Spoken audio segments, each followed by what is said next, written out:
Concrètement, à quoi ça peut ressembler? Ça serait un blitz d'une journée ou deux. Généralement, c'est assez contraint dans le temps. C'est le principe là, de produire de façon intensive pour sortir quelques grandes lignes, quelques grandes idées, faire émerger des nouvelles choses. Donc, c'est un blitz de travail condensé qui demande généralement beaucoup de préparation, à savoir si on veut préparer un genre de document de synthèse pour que les gens aient une idée de, bon, c'est quoi les enjeux dans le territoire, préparer des outils comme des maquettes, comme du visuel, avoir des personnes ressources qui sont capables de... Parce que si tu fais une charrette avec des citoyens qui sont pas des professionnels, qui vont avoir de la difficulté peut-être à dessiner ou à mettre en mots exactement ce qu'ils veulent dire, ça peut aider d'avoir des professionnels ou des étudiants qui facilitent le processus puis qui dessinent au fur et à mesure les propositions qui émergent puis qui essaient de rassembler le tout. Donc, c'est beaucoup un travail de collaboration dans une perspective citoyenne, parce qu'il y a des charrettes professionnelles, ça c'est autre chose, là, mais les charrettes citoyennes, c'est beaucoup un travail de collaboration entre les professionnels, le savoir professionnel puis le savoir citoyen, puis essayer de médier dans les relations de pouvoir qu'on peut y retrouver. Là. Donc, c'est quand même un exercice qui demande une certaine humilité, je pense, que de la part des professionnels aussi. Donc, j'ai été organisatrice communautaire à Action Gardien, qui est la table de concertation communautaire de Pointe-Saint-Charles. Et en fait, Action Gardien, toutes les tables de concertation communautaire, il y en a dans tous les quartiers à Montréal, et ils ont tous des traditions d'intervention assez variées, disons. Mais Action Gardien est reconnu depuis des décennies, en fait, pour avoir vraiment creusé puis peaufiné des approches de participation citoyenne qui sont quand même assez uniques. Ils ont développé une approche qui s'appelle l'opération populaire d'aménagement. Puis la première a eu lieu dans le cadre de la révision du plan d'urbanisme. Donc, ça a été une mobilisation citoyenne qui durait toute une...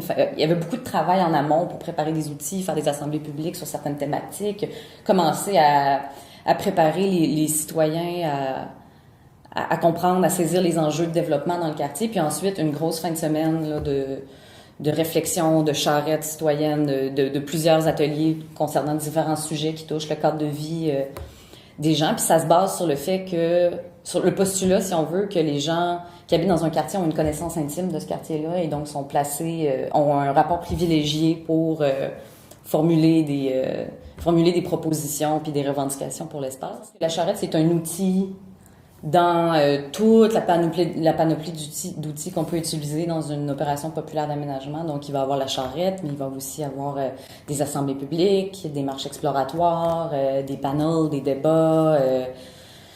Il y a plusieurs outils qui peuvent être mis à contribution. J'ai l'impression que peut-être les praticiens, des fois, justement, idéalisent la charrette puis oublient que la charrette, c'est la pointe de l'iceberg. Pour qu'une charrette soit vraiment efficace, pour que les gens aient vraiment des bonnes idées, puis que les gens saisissent les enjeux du territoire puis puissent vraiment avoir des discussions en profondeur, il y a tout un travail d'information qui doit être fait avant, tu sais.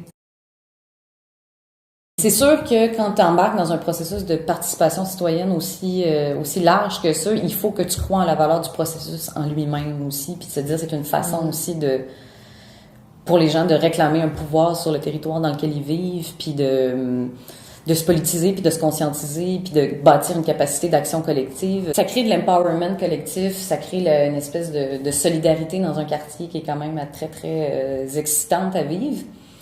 Mais après ça, il faut toujours faire attention tu sais, c'est des grandes joies qui peuvent venir avec des grandes déceptions aussi. Puis les grandes déceptions, ça peut être, la longueur du processus, mais ça peut être aussi un truc aussi bête que lire le rapport de l'OCPM après les consultations publiques, puis d'être comme, ouais, ok, nos idées sont un peu diluées dans tout ça. Puis la plus grosse déception encore, de voir qu'est-ce que la ville ou qu'est-ce que le promoteur décide de faire avec ce rapport-là.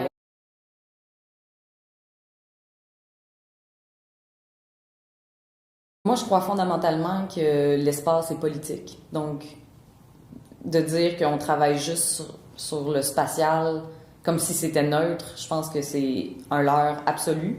Je pense qu'il y a beaucoup de praticiens en design urbain, en urbanisme, en architecture qui dissocient les enjeux sociaux et politiques des enjeux spatiaux. Puis pour moi, c'est une seule et même chose. Fait que se dire que un projet de design urbain, c'est que du cosmétique ou c'est seulement une expérience esthétique. Je crois que ça l'est aussi. Mais je crois qu'on peut absolument pas dissocier ça du contexte politique parce que l'espace urbain est infiniment politique, tu sais. Donc, selon moi, une charrette doit faire un aller-retour entre la forme, le fond, le contenu politique. Tu sais, tout ça est lié ensemble, puis il faut qu'il y ait un espace pour voir l'interaction entre ces choses.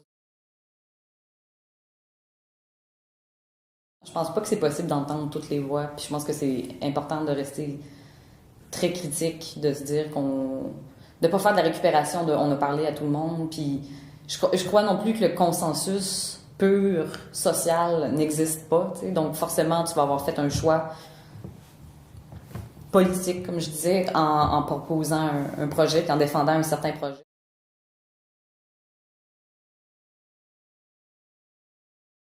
S'il y a une attente très élevée que ça va être amusant, puis que tout le monde va être d'accord, puis qu'on va sortir avec un consensus, puis qu'il va y avoir des papillons, euh,